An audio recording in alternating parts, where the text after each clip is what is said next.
I'm Peggy Pelonis. I'm president of the American Community School of Athens. It's a K-12 international American school in Athens, Greece. And I'm really, really committed to helping, empowering the youth to work towards the Sustainable Development Goals, providing the platform and helping them to turn knowledge and skill into action for achieving the goals. So we talk about conscious global citizenship in our school, and I think we'll have the opportunity to talk more about that in a second. Hi, I just want to thank you for the opportunity to represent the youth community. I'm Taylor Smith, and I've been a student ambassador for Ideagen and the United Nations for the past 4 years. So I graduate high school in 3 years, and I can't imagine planning a career without taking into consideration not just one, but multiple of the global goals. This is because I'm hyper aware that it now falls fully on the shoulders of my generation and the generations that follow to solve these complex problems. And we're out of time. I'm not sure that all the generations before us understand the sincere sense of urgency that I and my peers feel every single day. Because of this, the global goals, they don't just impact me now, but they impact who I will become in my life going forward and the legacy I plan to leave behind.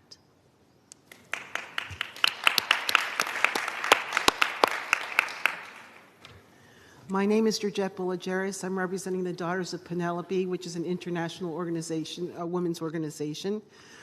Formerly, I was an educator, 37-year educator, teaching, and a school administrator. So I'm looking at this from both perspectives as a global leader of an organization and also as an educator.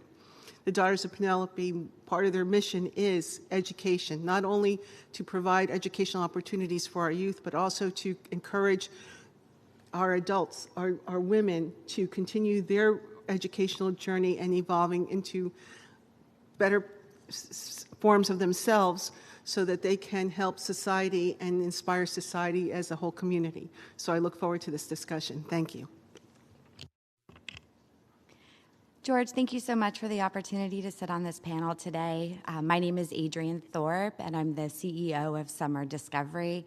I join you today with 20 years experience in academics and experiential programs for students ranging as young as kindergarten all the way through 12th grade. Summer Discovery partners with universities around the globe to provide residential summer experiences where students are able to participate in academic programs, but also learn more about themselves as future leaders of the world. The learning outcomes of our programs, aligned with the mission of the universities that we represent, is very much aligned with the global goals, and I look forward to participating in the panel and discussing that mission today. Thank you for the opportunity. I'm Kartik Tyagi, International President at HOSA Future Health Professionals, and we're an international career and technical student organization charged with empowering 250,000 students across the globe to really connect them to the health industry pipeline and mitigate workforce shortages in one of our world's fastest growing industries. And I'll be frank, as a 21-year-old public health and health policy student currently at the University of North Carolina at Chapel Hill, I recognize that my generation will bear the brunt of decisions of those currently holding positions of power, as well as those that have held positions of power, good, bad, and everything in between. And so I look forward to the conversation in this panel about the need for a fundamental frame shift in how we think of change, not only needing systems change, but systems reform and systems reckoning. So looking forward to the conversation. Thank you. Thank you to George and Ideagen for including us in this panel today. I am Jimmy Kokotas, president of the Order of AHEPA, a Greek-American organization that was founded 100 years ago in Atlanta, Georgia, to help Greeks that were being discriminated against. Through the years, we've initiated over 1 million members, preserving and promoting the ideals of Hellenism, of education, philanthropy, civic responsibility, family and individual excellence. Our organization, again, 1 million members through the years, once they join our organization, they're basically on the path to helping with these goals because they've shown that they're willing to walk through the door and to help. Being volunteer-based, That's the first step. And this organization has worked with the youth, worked with the seniors, women, young adults. It's an all-encompassing organization made up of the men, the Order of AHEPA, the Daughters of Penelope being the women's organization, the women's aspect of it, our sisters, then our younger brothers and sisters being the Sons of Pericles and the Maids of Athena. So we've always welcomed everyone into the door to help us in our fight and struggle to basically help in our communities. That is the only directive that anybody ever receives when they join the Order of AHEPA. We don't tell them what to do. We just ask them if they're willing to help and ask them to then go out and match their talents and what they have available within their individual chapters to the needs of the community and just get involved and make a difference. So I look forward to participating today and sharing some more of our stories and what we could do going forward. Thank you. Well, thank you. Thank you to everyone. Another question for each of you. How can our educators and the educational system change their outlook on educating about the SDGs? What is it that we need to do to implement this into the education system? I think that, first of all, we need to look to the youth and ask questions, and we need to listen. And I think what Taylor said is, the sentiment among many young people that this has fallen on their shoulders. But we as adults need to provide the platform, and we need to provide we need to empower young people to help solve these problems, but we need to be at the forefront with them. So, for example, before coming here to New York, in my school, I met with a number of groups of students in the high school. One of the things that is happening is that a class, Topics in Modern History, is creating themes of history connected to the global goals. And so the students are talking about global goals and how do we come up with solutions. In the middle school, we have, of course, United Nations Day, and students are asked to come up with action plans. In fact, action plans for meeting the SDGs go as early as second grade, and it's amazing to see what these young people are coming up with, because they don't have, policies in mind and businesses in mind and all these things. It's all pure, they're pure solutions. And so I think ways that schools can really create this platform is, first of all, to bring all of this in the curriculum, to make it part of civic responsibility so that young people are aware and self-reflective and are aware of the issues, both, around them and globally, and become problem solvers. And that's what we mean when we say conscious citizenship, because we want young people to be problem solvers and not, as the world is changing continuously and quickly, as earlier was said in the panels, with technology changing so quickly, young people are asked to cope with changes just as quickly. And so the idea is to empower them to navigate change and to initiate change to solve these problems rather than to be victims of change. And I think educational institutions are the best places for these kinds of solution-oriented approaches to begin. What do you think is missing, Taylor? Well, I completely agree. We spend a great deal of time teaching our youth about history, but history can also be perceived as subjective. We can sit here and debate about what happened when and why it happened, or we can focus on helping youth find ways to take the past facts into account as we solve for problems right in front of us. But I don't know if that'll be enough. We really need to disrupt the system. Now is the time for education systems to reinvent themselves. Building partnerships between schools, universities, and industries like high-tech and healthcare would open up the gateway for students to have access to critical information, collaborative innovation, and new ways of applying growth mindsets. Focusing these partnerships on achieving the global goals would allow for students to be a part of the solution. We need to shift our thinking from creating systems of education to establishing platforms of empowerment. How does the Daughters of Penelope promote educating your members about the SDGs?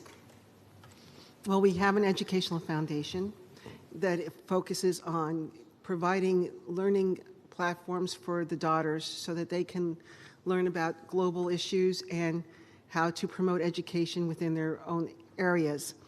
We also have a lot of educators who collaborate with one another and network and discuss innovations and strategies that they find are successful in supporting their students.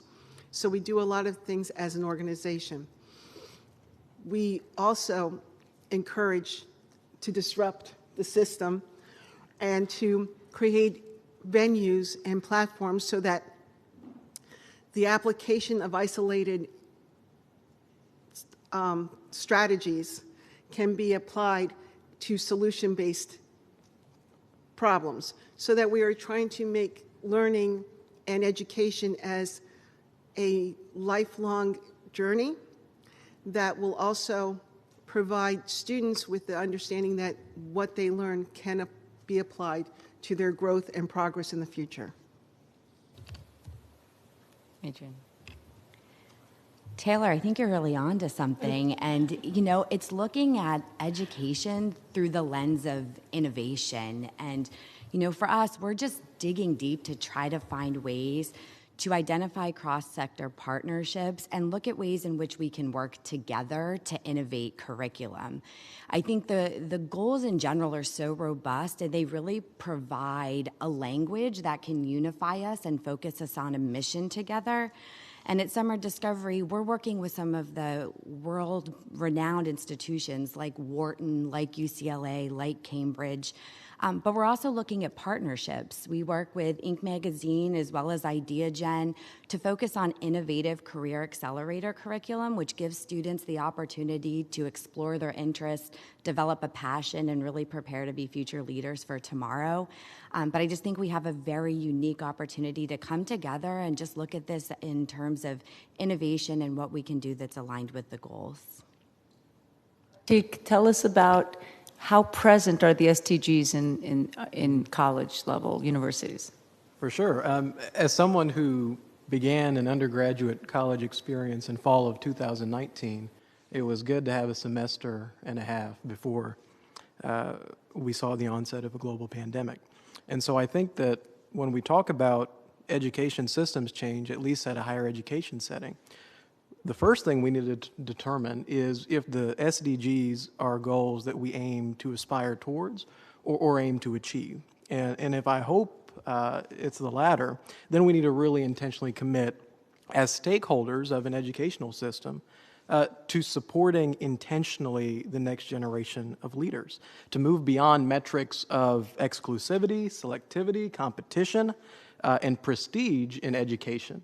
And focus on what matters. Focus on what keeps students going. Focus on what keeps students engaged.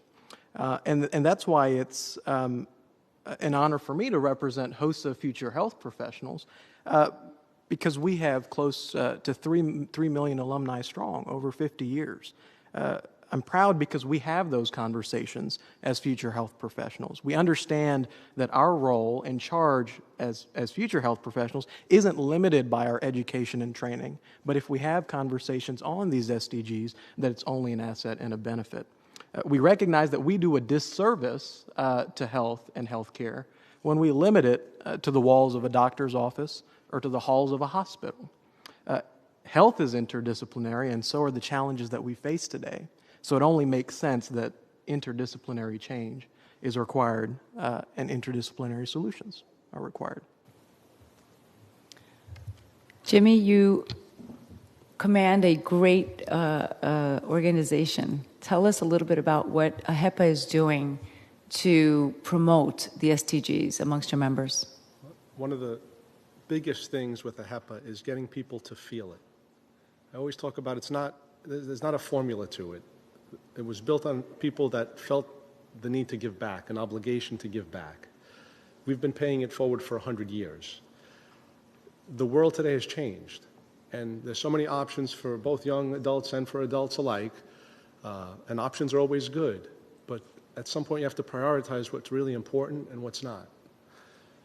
Getting people to feel that, I'm sure everybody in this room is probably in a better position than the average person that sat in this room 30 years ago, without knowing anything about their backgrounds, and they probably have better options in front of them and opportunities. But we all have to accept some sort of responsibility to help out, no matter how good we have it. And I think that's the problem, is sometimes we have it too good, and we forget that a lot of people don't. And how do we keep those opportunities available for others? How do we teach a young child that they can make a difference at 3, 4 years old by just turning the water off a little sooner, using a hand towel, just something to get them into the game, to get them fully to comprehend that everybody can make a difference and help somebody else out with even the smallest of changes. I think, obviously, we do a lot of scholarships. So AHEPA gives over $2 million of scholarships a year nationally and internationally. But getting people, again, and COVID's been a big detriment to this because it's pulled us apart instead of bringing us together. Whether it's kids in school now that are 4, 5, 6 years old that should have taken the next step in their development, and now they're behind. I don't want to forget about the education portion of it, that they're behind on the education, but they're also behind in interaction and in social and in understanding and in caring.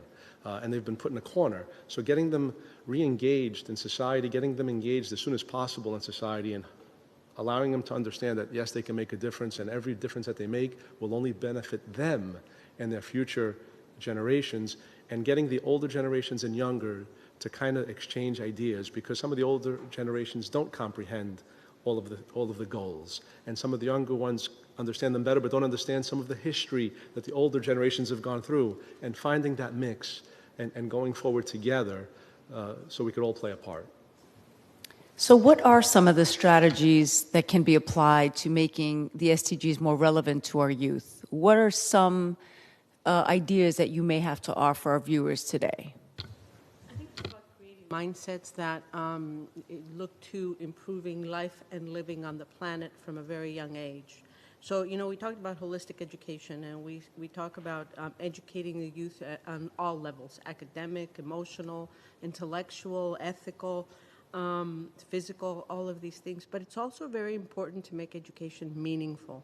And what does that mean? It means that everything that I learn and all the things that I do, everything that I learn can be applied to my daily life. It's relevant to how I live my life every day. And through self-reflection, kids and young people can learn to reflect and think that everything I do either contributes to a better world, to a worse world, or doesn't contribute at all. And I have this choice. And so by developing these mindsets of, you know, improving life and living on the planet, I think that choice becomes obvious. But in addition to that, here's what happens is when you develop this idea of a higher purpose, when I contribute to my community, when I improve my life, somebody else's life, or life on the planet here in my area, this also contributes to a higher purpose, the Sustainable Development Goals. So I become a contributor to that big piece of the puzzle. Not only does this create the idea of, you know, I have a higher purpose to work towards, but it also contributes, and, you know, as a psychologist, I'm always looking at this, but it contributes to an internal locus of control and feeling like I have some control over something in this planet, and I can make that decision to be a problem solver and therefore, you know, not be a victim, and therefore not be prone to all those things that, you know, make life hard. And so I contribute to something higher.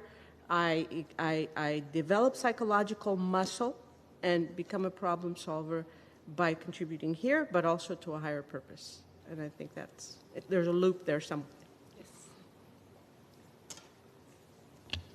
So I don't think we can just increase the global goals' relevance in youth today. I think we also have to increase the relevance for youth, like the relevance of youth in the global goals. We need to give youth a seat at the table to have immediate impact. For example, at this very conference just before COVID, the UN, multiple companies, startups, and nonprofits came together with young women and girls to solve for human trafficking. In one day, we made an impact by building solutions to keep children and women safe in high-risk parts of the world for human slavery and trafficking.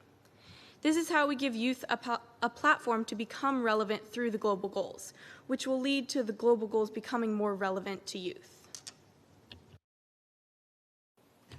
As an international women's organization, we have the ability to bring a lot of different groups together. And with technology too, and Zoom, we can bring all these components from all different countries together to have a global conversation and to get all different kind of perspectives. This year, our theme is the power of we, empowering women. And what we're doing is encouraging young women and older women, veteran women, to have that conversation together, to learn from one another, for us to listen to our youth, for the youth to listen to us, and to sit down together and problem solve together so that we can move forward as women and strengthen our roles in society. Another idea is around opportunities for finding ways for our youth to spend their summer in a meaningful way. I think both as leaders in the room, as educators through our actions and our words, as well as for many of us as parents or as mentors of students, summer's a great time to kick back and have fun, as well as expand your horizons, like from an academic perspective. But being able to have opportunities to participate in programs that are designed to expand your horizons, not just around academics and education, but also around some of those soft skills of what it's like to work in a group. All of that is aligned with developing leaders for tomorrow, which I think goes hand in hand with the goals, and affording those opportunities to students and being able to find ways to make the goals tangible for them on a day-to-day, I think can be very high impact too.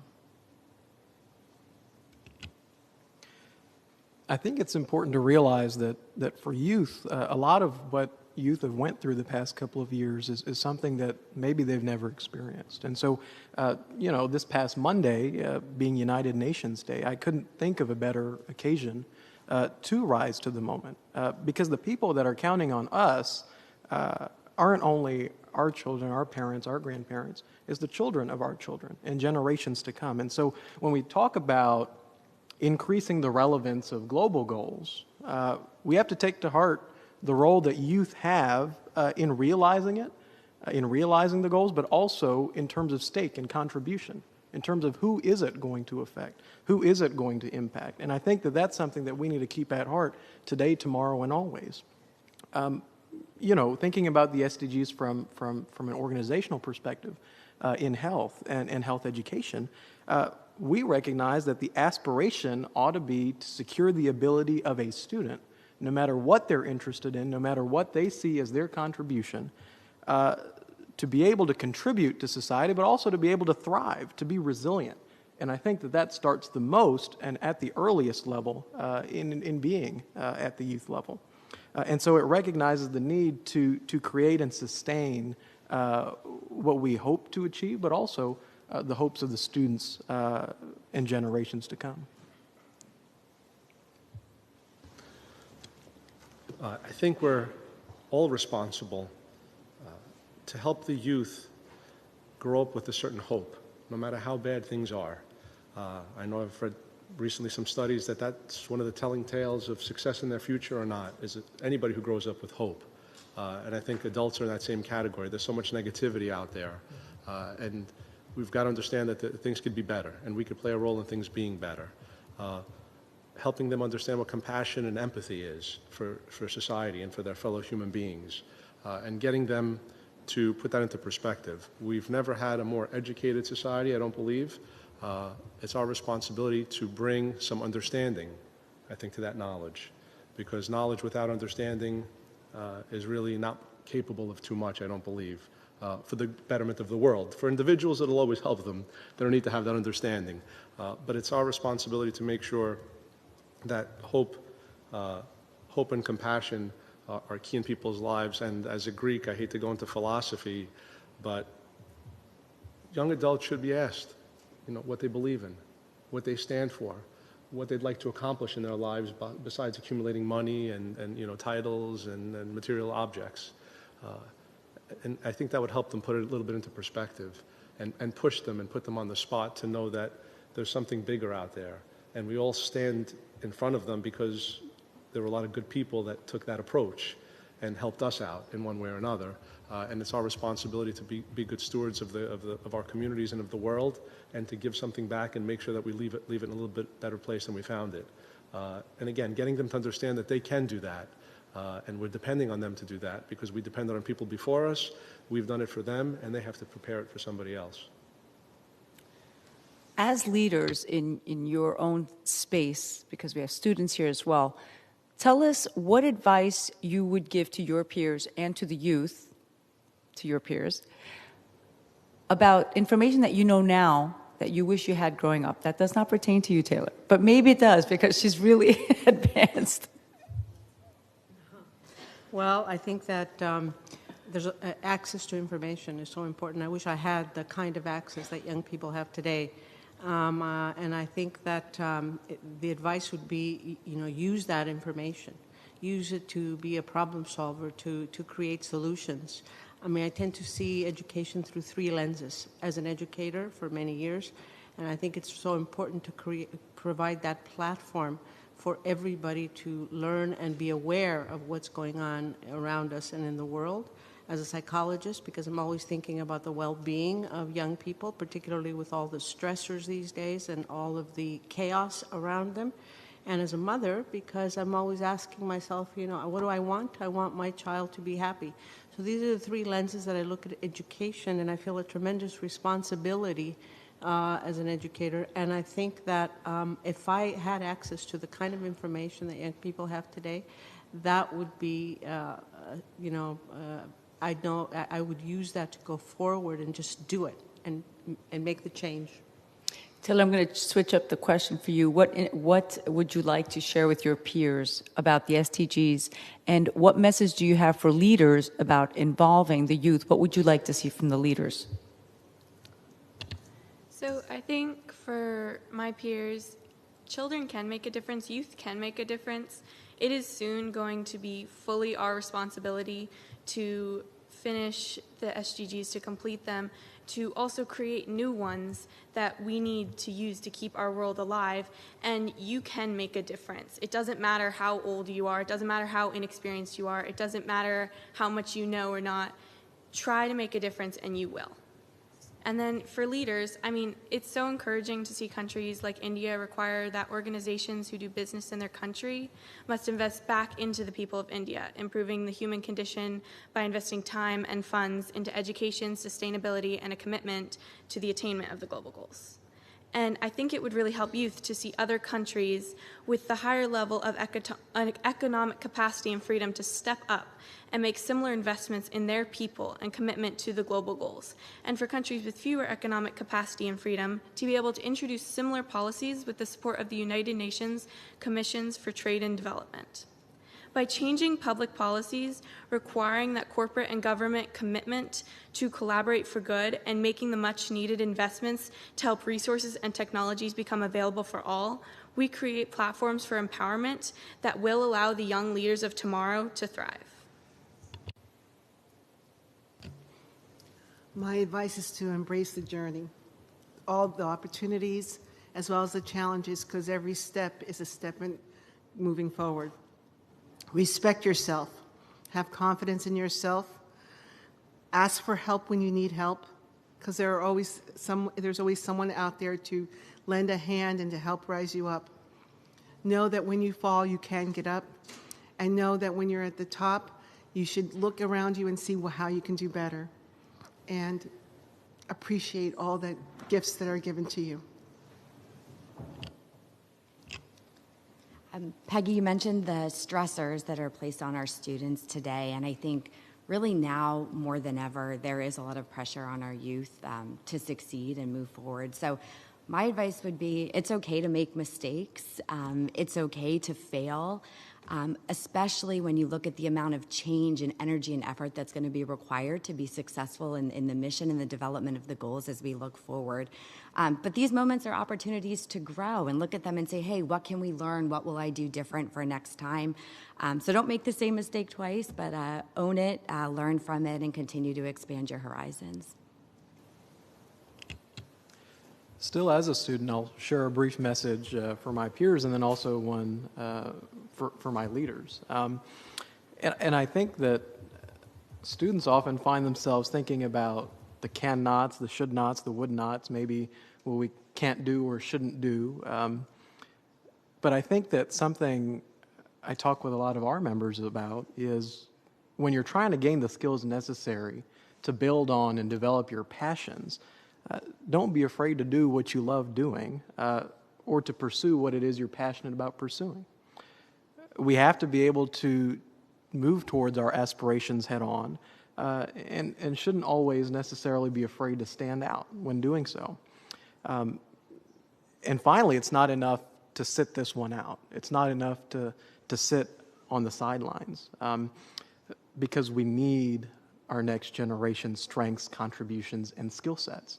And to that point, when thinking about a message I have for our leaders, I'm reminded of one of my favorite quotes by Marianne Williamson. Our deepest fear is not that we are inadequate. Our deepest fear is that we're powerful beyond measure. It's our light, not our darkness, that frightens us most. And so to our leaders, I say, embrace that light in this next generation, not only in students, but in our educators, in all the stakeholders that have a say and a place and a willingness to impart their wisdom, their insights, and expertise on the success today and in the years to come.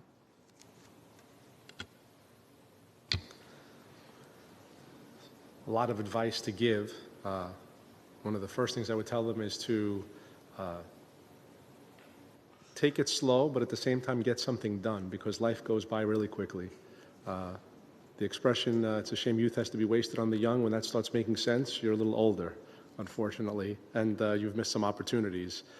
Have passion, want to make a difference, be ready to fail, never be scared to fail. Most of the people that you hear about, the great successes in life, they've all fallen down, but they've gotten up stronger. And those are the people that have made a difference. We have to be prepared to fail. But also with the SDGs, to pick one. There's so many. It's impossible for there not to be one on that list that people care about. One that our organization's worked a lot with is hunger and helping feed people. I think that's the one that's easiest to get people to relate to. Ask them to do an intermittent fast for 6 or 8 hours and not eat, and they'll be going crazy, especially with the instant gratification that everybody's so used to. But get involved, find something that they're passionate about, find like-minded friends. You always want to find somebody that'll question you also. You don't want to find this, but when you find, like-minded friends, it helps you because you can grow together and there's no peer pressure because everybody kind of likes the same things, works in the same direction. But again, have somebody that'll question you and challenge you once in a while, because you got to get out of your comfort level and comfort zone. But it's a journey. Enjoy it. Be prepared to work hard. For the leaders, I would just say to them to also have some patience. We've all grown up in different times with different benefits in our lives and with other hindrances in our lives. So sometimes we have to put each other in the other chair and see what it's like to look at it from the other person's perspective. Have respect for everyone. Give respect to everyone. Show respect. Expect it back in return. If you're not getting it back in return, I always tell people, walk away and find somebody else to talk to, because it's got to be a two-way street. Give a little, expect a little bit back, create a good team, and help make a difference.